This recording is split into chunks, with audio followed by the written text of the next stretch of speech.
푸시 프로토콜이라고 그 어나운스가 되어 있는 것 같더라고요. 우리가 뭐 제가 좀 강의가 서론이 깁니다. 서론을 빼고요. 지금 병원에서 의료보험이 안 되는 영양제, 그러니까 영양제죠. 전문 의약품으로 되어 있는 주사제를 가지고 예방치료에 대해서 혹시 거부감이 계시는 분 있으시면 손들어 보실래요? 제가 항상 얘기를 하는데 우리 의사들은 리액션이 참 없는 그룹입니다. 인생은 액션과 리액션이거든요. 여러분 집에 가셔가지고 웃기도 하고요. 텔레비 보면서 박수도 치시고요. 좀 리액션 연습을 하실 필요가 있습니다. 왜냐하면 의사들이 그렇게 살기 때문에 지금 이렇게 우울하거든요. 가장 행복해야 될 직업을 가지고 있고 남들이 존경하는 직업을 가지고 있으면서 누구든지 하고 싶지만 할 수 없는 게, 그죠? 의대를 일단 못 가잖아요. 그런데도 불구하고 제가 여러 곳에서 영양 강의를 하지만 이렇게 딱 서 있으면 항상 얘기하지만 의사들이 제일 우울합니다. 리액션이 없습니다. 자, 박수 한번 쳐보시죠. 하지만 하라면 잘합니다. 왜냐하면 굉장히 성실하고 뭐랄까 착한 사람들이죠. 그런데 밖에서는 욕을 얻어먹었습니다. 왜 그럴까요? 우리가 좀 사회에 대해서 초년병인 것 같습니다. 우리 스스로는 대학원도 나오고 박사학위를 받고 지식적으로는 굉장히 깊지만 사회적으로는 굉장히 이기적이고 개인적이고 우리 의사들끼리도 안 뭉치고, 이제 제가 이런 얘기를 하는 이유가 지금 IVNT에 대해서 얘기할 때도 이걸 어떻게 생각하느냐에부터 시작을 합니다. 그래서 그 어떻게 생각하느냐를 자기 스스로가 자신감이나 이걸 환자한테 얘기를 할 때 이거 내가 돈 벌려고 하는 거 아니야 라는 생각을 하는 순간 하지 마십시오.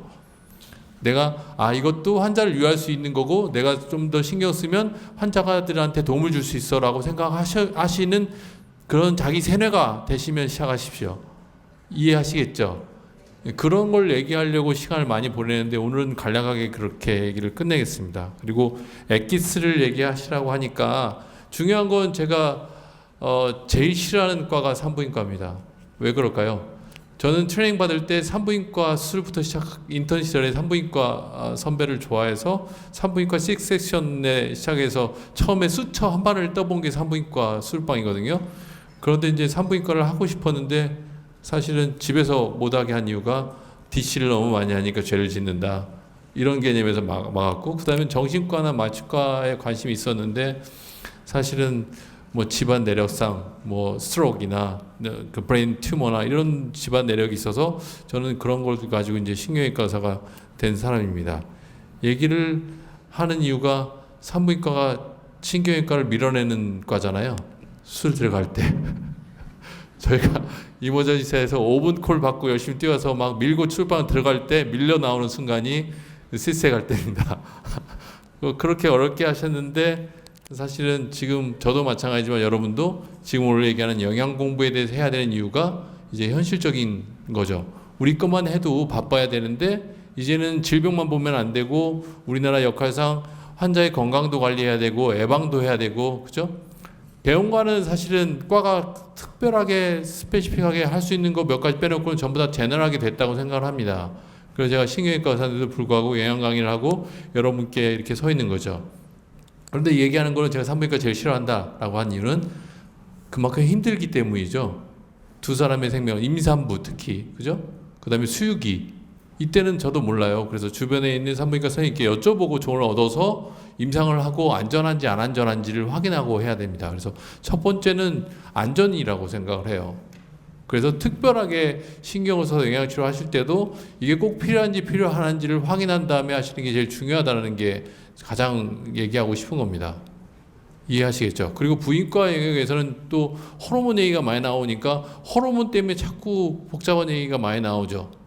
뭐 호르몬이 조금 있으면 되냐 안 되냐, 사실은 그 외에 지금 아까 방사능 문제나 밖에서 얘기하고 있는 인스턴트 식품이나 우리가 이 방에 있으면서 하고 있는 케미칼한 톡식 로드에 대한 생각은 아무도 갖고 있지 않습니다. 그런데 이쪽 공부를 하다 보면 아까 우리 정말 우리 이진호 선생님이 얘기한 것처럼 다 듣도 보도 못한 이런 얘기를 하잖아요. 기본의 컨벤셔널 메디에서 바뀐. 그래서 그런 개념을 무너뜨리고 그냥 의사로서 그냥 본연의 의사의 자세로서 환자한테 도움이 되는 것을 어떻게 할 거냐 하는 것을 볼 때 영양치료는 필요하다. 그래서 신경외과에서 열심히 수술만 해도 되는 의사가 10년 넘게 영양치료에 공부를 하고 여러분은 이 자리에 서 있다라는 걸 자신 있게 제가 말씀드리고요.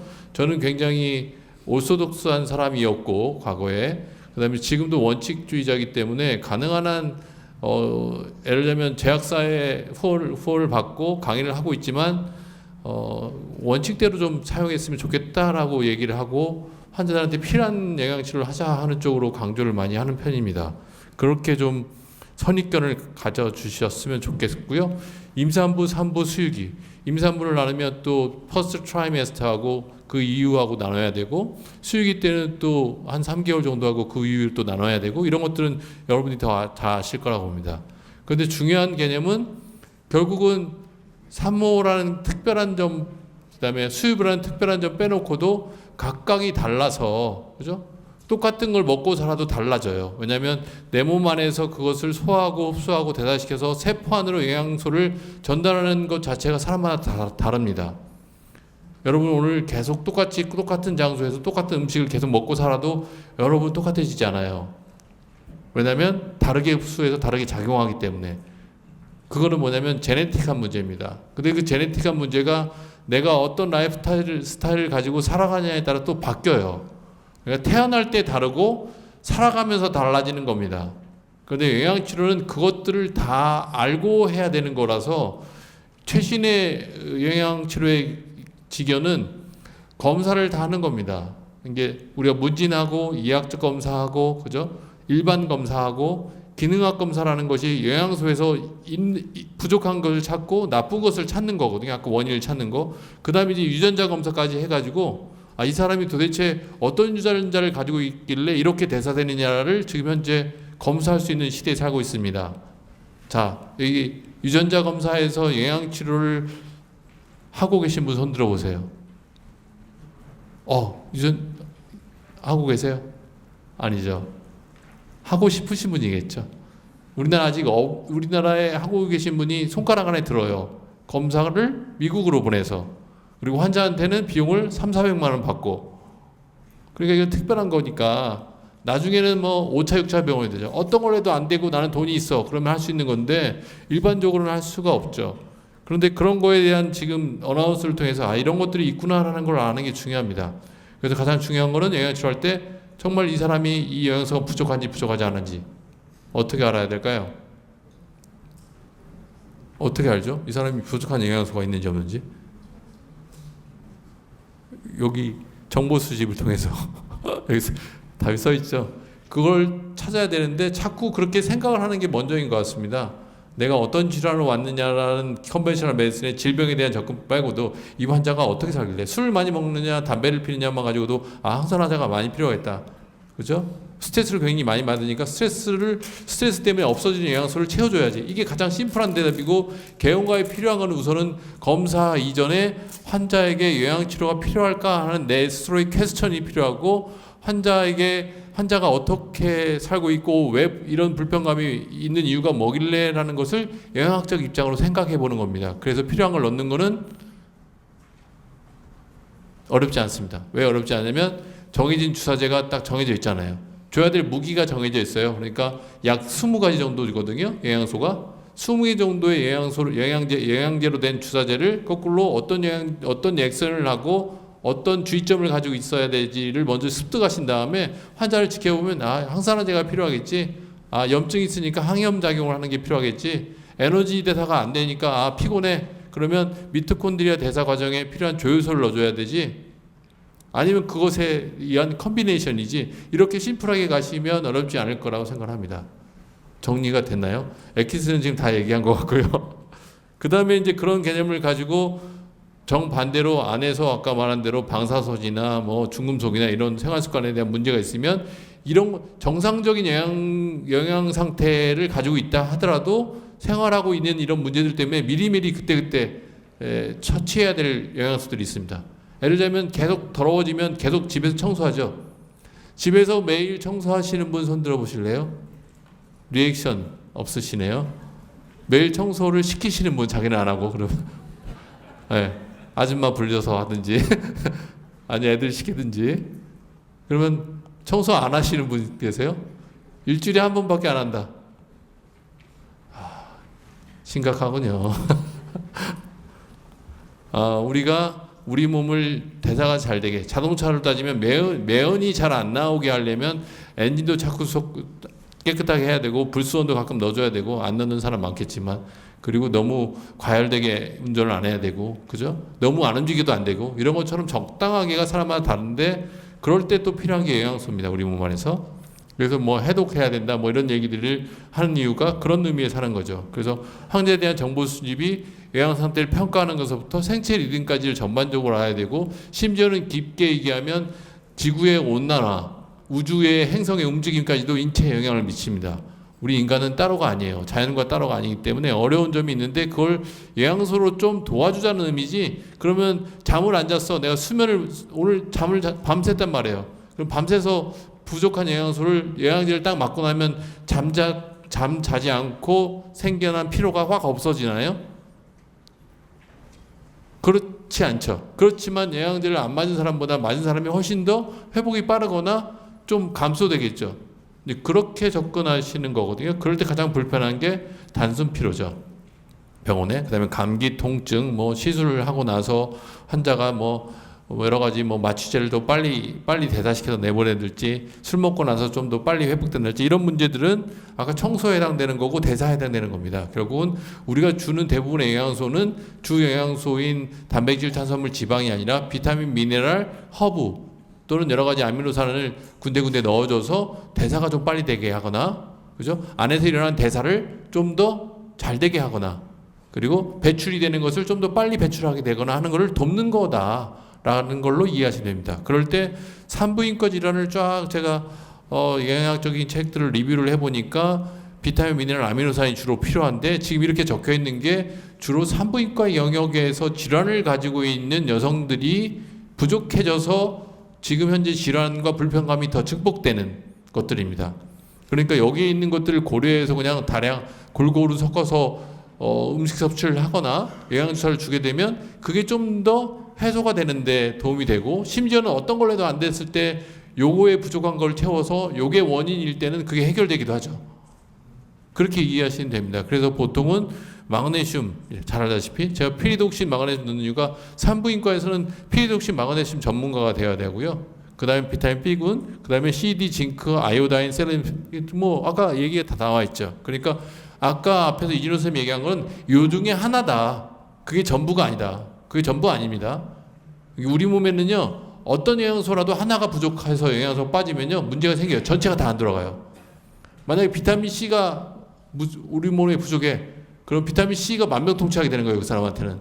비타민 D가 부족하고 다른 건 괜찮아, 그럼 비타민 D가 만병통치하게 됩니다. 심지어는 마그네슘이 하나 부족하고 다른 건 다 괜찮아, 그러면 마그네슘 하나 부족 때문에 마그네슘 부족증, 이런 병이 하나가 생기는 게 아니라 여러 가지 질환들과 질병들이 생겨서 그거 하나만 넣어줘도 만병통치하게 되는 거예요. 그래서 영양제는 만병통치약이냐고 물어보는 이유가 그래서 그런 거지, 만병통치약이 아니라 그냥 부족한 걸 채워주니까 내 몸 안에서 그걸 가지고 그냥 원래대로의 일을 하는 거죠. 이해하시겠죠? 그래서 우리 몸은 의사가 치료하는 게 아니라 이너 피지션, 내 몸 안에 있는 호메오스타시스를 유지하려고 하는 내 몸 안에 힐링 파워가 일을 하는 거고, 의사들은 그걸 픽스하는 거고, 영양치료는 그거를 일할 수 있게 도와주는 거라고 이해를 하시면 됩니다. 그렇게 볼 때 이제 검사를 의사들은 해야 된다라고 볼 때, 기본적인 검사에서 시작해서 여기서 보시면 사이로이드, 뭐 비타민 D, 징크, 뭐 시스틴, HLP, 요즘에 대두되고 있는 영양적인 것들을 요걸 통해서 문제가 있을 때 영양적으로 문제를 생각하고 영양적으로 도와줄 수 있다는 거죠. 그리고 더불어서 기능학적 검사를 통해서 딱 뭐가 부족해 나오면 그냥 주는 거죠, 심플하게. 하지만 요쪽 검사들은 돈이 많이 들어가니까 공부를 더 열심히 해서 요쪽 검사만으로도 환자를 딱 점을 쳐가지고 이 사람은 이게 부족하구나 아는 거죠. 아니면 저처럼 이런 검사를 통해서 경험 있는 의사들한테 요런 환자가는 어떨까요? 라고 서로 케이스 스터디를 하면, 케이스 바이 케이스를 얘기하면 요 사람은 그 사람과 비슷해 하고 치료를 해볼 수 있는 거죠. 그렇게 생각을 하시면 됩니다.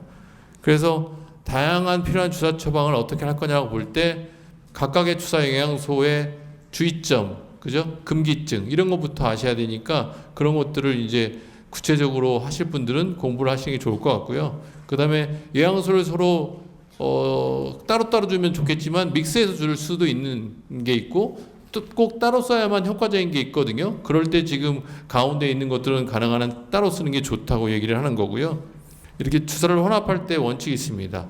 제일 중요한 게 감염이 가장 많아요. 가장 큰 문제고요. 그래서 병원 안을 깨끗하게 유지하면서 묵균 작업을 하면서 수액에 혼합할 때 원칙들을 적어놓은 거라서 이렇게 한번 쭉 안에 있는 것들을 이해해 보시고 밑에 있는 것들은 쓰시면 안 되는 거, 꼭 쓰면 안 되는 거죠. 그렇지만 위에 있는 번호대로 사용을 할 때 더 효과적으로 안전하고 사용할 수 있다는 거죠. 간혹은 개원가 선생님들이 정확한 지식이나 안에 내용물을 모르는 새 실험하는 분들이 있어요. 자기 스스로가. 이렇게 넣었다 뺐다 침전물이 생겼다 안 생겼다 위험한 작업입니다. 가능한 한 하지 않으셨으면 좋겠고요. 하고 싶으면 각각의 제품 회사를 통해서 의뢰를 해주시는 게 좋으실 것 같습니다. 그다음에 수액을 선택해서 줄 때 주로 환자를 보실 때 환자가 탈수가 돼 있거나 다른 여러 가지 질환들이 있으면 수액을 선택할 때, 그다음에 믹스해서 농도를 선택할 때 주의해야 될 점이 있거든요. 이런 것들도 꼭 있다는 걸 이해하셔야 되고 가장 중요한 건 훌륭한 간호사를 데리고 있어서 환자가 IV를 계속 하는데도 불편함이 그 자체 행위로 불편함이 없어야 되기 때문에 어떻게 위험한 일이 일어나지 않도록 관리를 해야 될 것 같고요. 주사 전후 관리가 굉장히 중요하다 그렇게 얘기할 수 있습니다. 그리고 수액을 선택할 때 오스몰은 이렇게 145ml 오스몰 이하로 떨어지면 안 되고 가능한 아이소 오스몰이 좋은데 600ml 오스몰 정도에서 있는 게 좋을 것 같고 그래서 농도를 계산하는 게 있는데 제가 간혹은 강의 선상에서 제 메일을 알려주고 공부하고 싶으신 분은 연락을 하면 제가 오스몰표 엑셀 파일로 만드는 거 넣기만 하면 오스몰이 계산되는 거를 주겠다고 무리로 그러는데도 이런 정도의 강의하면 한 5번 정도나 연락 옵니다. 오늘 밤이 아니라 보통 며칠 지나서. 그래서 원하시면은 제 메일 번호는요 녹십자 부스에 가셔가지고 물어보세요. 거기서는 저를 김동완 박사라고 얘기하거든요. 그래서 김 박사 메일 좀 알려달라고 개인적으로 컨택해서 오스몰표를 얻으려고 하신다고 하면 정확한 내용을 알려주실 겁니다. IV 수액을 이제 처방하는 방법은요. 이 환자가 필요한지 안 필요한지 부족한지 안 필요한지 그거를 선택해서 부족하고 필요한 거를 처방할 수 있는 의사가 제일 잘 치료하는 거죠. 첫 번째 그렇게 선택했을 때 그러면 환자가 언제 놔야 되냐? 정말 지금 필요할 때 배고플 때 밥을 줘야죠. 배부를 때 밥 주면 안 되죠. 그러니까 필요할 때 줘야지. 내가 아침에 필요했어, 밤에 필요했어, 낮에 멀쩡할 때 왔을 때 멀쩡할 때 왔는데 필요 주사를 맞아요. 그럼 필요가 풀릴까요? 도움은 안 되는 건 아니겠지만 이왕이면 지금 막 필요하다고 생각할 때 하는 게 좋습니다. 어지러져 있을 때 청소해야 되죠. 청소하고 온 사람을 청소하면 안 되죠. 그런 거하고 똑같고요. 인터벌은 영양주사는 밥 먹는 거와 똑같아요. 밥 먹듯이 하루에 3번 줘도 되지만 어떤 분들은 매일 줘도 돼요 물어보시면 밥 먹듯이 줘도 됩니다. 필요할 때는. 그죠? 장기간 줬을 때 문제되는 것들은 장기간 문제가 된다 하는 것들은 밥 먹고 문제 생기는 것과 똑같아요. 밥 안에도 밥만 있나요? 농약도 있고요. 중금속도 다 있죠. 그런 위험성을 고려했을 때 IV로 들어가니까 가능한 한 필요할 때 주는 게 임산부나 수유기 환자는 좋지만 보통 병원에서 일주일에 한 번 이렇게 오는 거는 관계없고요. 저는 메인트로서 2주에 한 번 정도를 주고요. 부스팅은 원할 때마다 준다고 얘기를 합니다. 필요할 경우에요. 그리고 임신 시 필요한 영양소 이거는 주사 말고도 서플리먼트 다이어트하고 같이 관련해서 쭉 보시면 됩니다. 그래서 임신 시 오심 구토 때 그래서 간혹은 이게 저는 6번하고 멀티비타민, 멀티미네랄 이렇게 하지만 임신 때 오심 구토면 어떻게 되냐? 골치 아파요. 왜냐하면 주사제 자체가 액티브 폼이고 퓨어 폼이면 좋은데 주사제 안에는 항상 보존제하고 안정제가 또 들었어요. 그죠? 근데 피리독신이 퓨어예요. 그렇지만 액티브 폼은 아니에요. 우리나라 현재. 피리독설 5 포스페이트라고 P5P가 액티브 폼입니다. 그러니까 인액티브 폼의 주사가 들어가서 액티브 폼으로 바뀌는데 필요한 효소가 없는 사람은요 위험해요. 그러니까 알면 알수록 사실은 힘듭니다. 영양치료가. 무슨 말인지 이해하시겠죠? 내가 준 것이 도움이 돼야 되는데 몸 안에서 대사가 안 되고 마지막 액티브 폼이 안 되면 그 대사물이 톡신으로 작용할 수 있는 게 영양치료입니다. 그래서 사람마다 그렇지만 바로바로 혈관 주사는 반응을 하기 때문에 임상적으로 산부인과에서 썼을 때 얼마큼 안전한지에 대해서 각각의 주사제에 대한 임상이 있어야 돼요. 그래서 저는 산부인과 영역이 없기 때문에 산부인과 선생님들께서 잘 쓰시면서 그런 내용들을 같이 공유했으면 좋겠습니다. 그럴 때 마그네슘, 비타민 B6가 굉장히 안전한 것 같고요. 현재는요. 그 다음에 쓰시려면 비타민 C, 비타민 B1, B3를 쓸 수 있는데 미국 FDA 하면 이게 카테고리로 따지면 임산부의 C입니다. 카테고리 C. 그렇게 얘기하시면 알겠죠? 그러니까 가능한 한 필요하면 줘야 된다. 저한테 가끔 물어보시는 선생님들이 계시는데 이제 그렇게 얘기를 합니다. 그래서 산모가 아니시면 여기에 있는 다리저림, 임신선 당뇨, 임신 중독증, 태반 조기 박리, 반복된 유산 뭐 여러 가지 것들 정리해 놨는데 가능한 한 먹는 걸로 돌려서 하는 게 좋고 정말 심할 때는 이게 부족하다고 판단할 때는 IV도 가능한데 스타트 해보면서 항상 설명하고 환자가 선택하도록 하는 게 중요할 것 같다라고 얘기를 하고 싶습니다. 그래서 제 나름대로는 징크가 임신을 하는 것 자체가 서플리먼트 안에 있는 영양소를 더 많이 요구를 하게 되죠. 그래서 실제로는 일반인보다 더 많이 필요하거든요. 그럴 때 징크, 비타민 C 이런 내용들에 대해서 제가 간략하게 적어놨습니다. 그래서 다이어트부터 시작해서 여러 가지를 다 한꺼번에 해서 치료하려고 하는 게 좋으실 것 같다고 생각이 돼서요. 뭐 저는 종치면 바로 끝냅니다. 그러니까 여러분들께서 하여튼 그렇게 생각하시고 환자에게 도움이 되는 영양치료가 있으니까 관심을 가져주시면 감사하겠습니다. 감사합니다.